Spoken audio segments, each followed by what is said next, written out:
ठीक बैठे से ठीक है मलिक साहब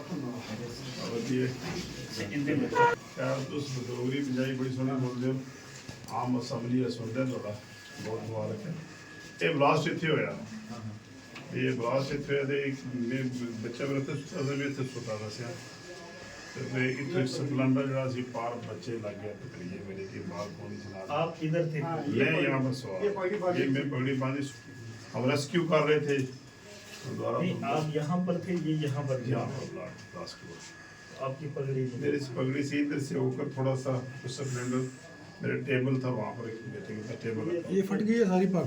ये शर्ट तो जमीन से निकल गई लेकिन ऐसे भी आहिस्ता भी पड़ जाए बंदे को। वैसे ही आधा किलो है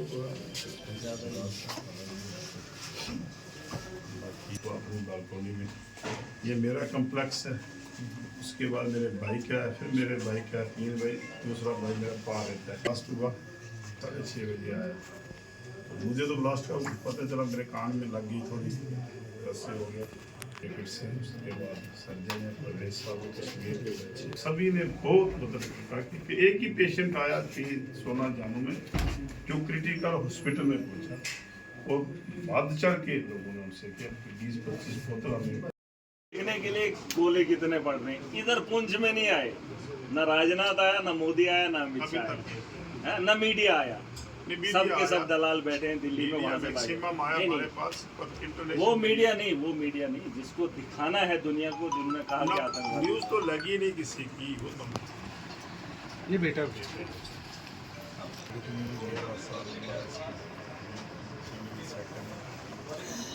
8 साल उम्र है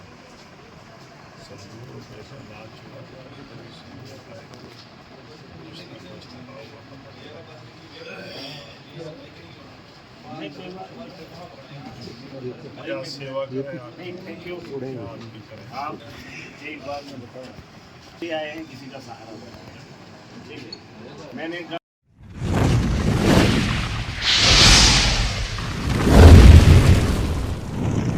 हिम्मत को सलाम करते हैं और पहली बार पाकिस्तान ने जो शेलिंग की है सुनने में आया है कि सिटी के अंदर, शहर के अंदर बगल में हॉस्टल है, वहां वो जो नजारा दिख रहा है, अब जिस हॉस्टल के अंदर लोग इलाज करने जाते हैं वो भी सेफ नहीं है और घरों के अंदर बैठे हैं वो भी सेफ नहीं है और सरकार की तरफ से कोई नेता नहीं आया जहां लोगों की मौत हुई। पूरी दुनिया के अंदर चर्चे हुए कि हिंदुस्तान और पाकिस्तान का जंग चल रहा है और उस जंग में लोगों की मौत हुई, उनके घर जाने वाला कोई नहीं, जिन्होंने कुर्बानियां दी उनको जानने वाला कोई नहीं।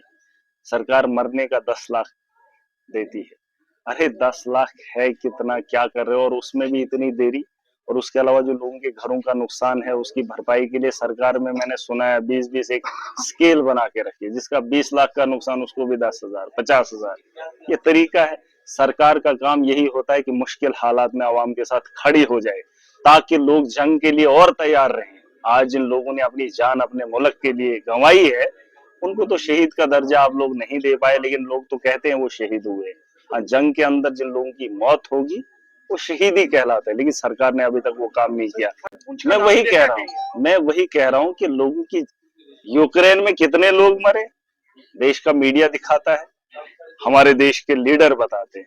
अपने देश के अंदर क्या हो रहा है वो गिनाते नहीं, वो नहीं गिनाते, क्योंकि आपने देखा होगा जब वो एंकरिंग करते हैं तो उस जंग का हिस्सा बनते हैं और बताते हैं गोले यहाँ से आ गए।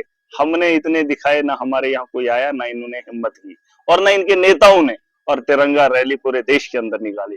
अरे तिरंगे से बेहतर था कि अपने नेताओं को बोलते, अपने आकाओं को बोलते, जिन लोगों ने कुर्बानियां दी हैं इस जंग के दौरान, उनके घरों में जाए, उनके साथ ताजियत करें। लेकिन वैसा तो नहीं हुआ, ये राजनीति है। हम इस सियासत का शिकार हुए हैं, चाहे पाकिस्तान की गोलाबारी से उन्होंने आतंकवाद फैलाया है, लेकिन हम आतंकवाद को नहीं रोक पाए।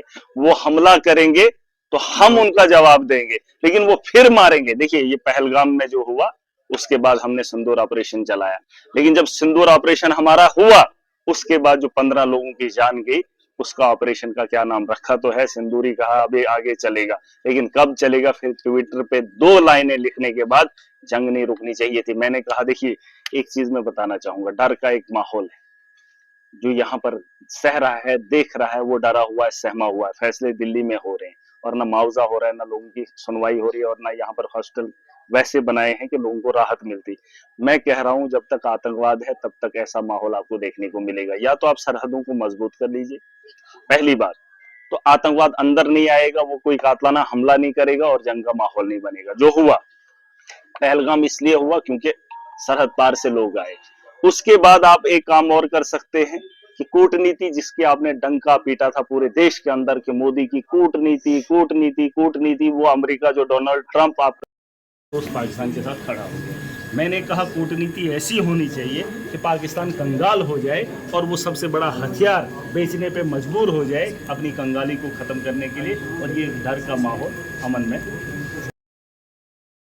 चाहिए। अगर अमेरिका आज हिंदुस्तान के साथ खड़ा होता, पाकिस्तान के खिलाफ होता, तो शायद आज माहौल अलग होता। पाकिस्तान जरूरत नहीं करता। तीसरी बात, आप बातचीत करने के लिए तैयार नहीं है। अगर आप बातचीत नहीं करेंगे तो वो अपनी हरकतों से बाज नहीं आने वाला। ठीक, उसके अलावा चौथा ऑप्शन है जंग।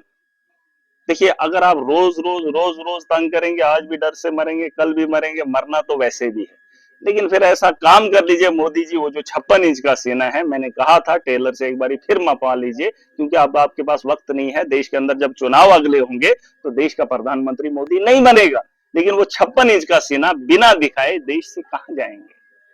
और उसका सपना, और जो अंधभक्त लोग हैं उनको पूछना चाहता हूं कि किसके लिए चुना था, किसके लिए चुना था? मजलूमों को ताकत दिखाने के लिए है, 370 तोड़ने के लिए, योगी का डोजर मजलूमों पे चलाने के लिए, लोगों को जेलों के अंदर बंद करने के लिए, अरविंद केजरीवाल को 2 साल जेल में डाल दिया। अरे जवाब देना था, 56 इंच का सीना पाकिस्तान को दिखाना था। करप्शन आपने खत्म नहीं की, बेरोजगारी आपने खत्म नहीं की, आतंकवाद आपसे रोक नहीं पाया।